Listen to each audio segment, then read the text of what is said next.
Hello friends, मैं हूं engineer Nasir. इस वीडियो में हम चिलर के लिए वाल पैकेज स्टडी करेंगे। चिलर के साथ चिल वाटर पाइपिंग कनेक्शन के लिए सबसे पहले रिटर्न लाइन में हम चिलर के पाइपिंग कनेक्शन और चिल वाटर के बीच में रिड्यूसर यूज़ करते हैं।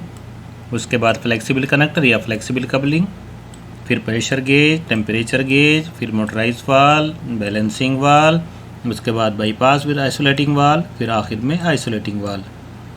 इसी तरीके से सप्लाई लाइन में सबसे पहले रिड्यूसर, फिर फ्लेक्सिबल कनेक्टर या फ्लेक्सिबल कपलिंग, फिर उसके बाद flow switch, pressure gauge, temperature gauge और आखिर में आइसोलेटिंग वाल। हमने चिलर के साथ में स्ट्रेनर नहीं यूज़ किया क्योंकि प्राइमरी पंप के साथ ऑलरेडी स्ट्रेनर है जो कि चिलर को चिल वाटर सप्लाई करता है। हम इस वाल पैकेज में मोटराइज वाल इसलिए यूज़ करते हैं, अगर बिल्डिंग का लोड एक चिलर की कैपेसिटी से ज़्यादा कम हो जाए तो एक चिलर शट डाउन हो जाता है। तो उस चिलर के अंदर से चिल वाटर का फ्लो रोकने के लिए हम मोटराइज वाल को यूज़ करते हैं।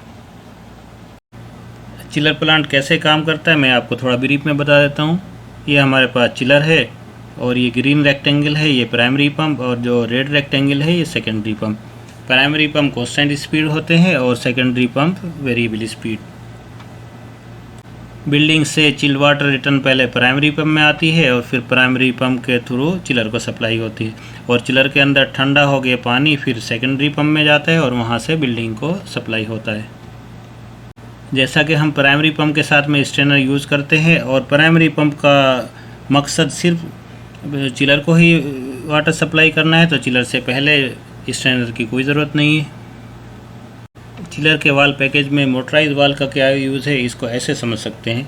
अगर एटमॉस्फेयर में टेम्परेचर कम हो जाता है तो बिल्डिंग का कूलिंग लोड भी कम हो जाएगा। जब बिल्डिंग का कूलिंग लोड कम हो जाएगा तो उसके लिए चिल वाटर सप्लाई भी हमें कम करने की ज़रूरत पड़ेगी, जो कि हम सेकेंडरी पंप की स्पीड को कंट्रोल करके करेंगे।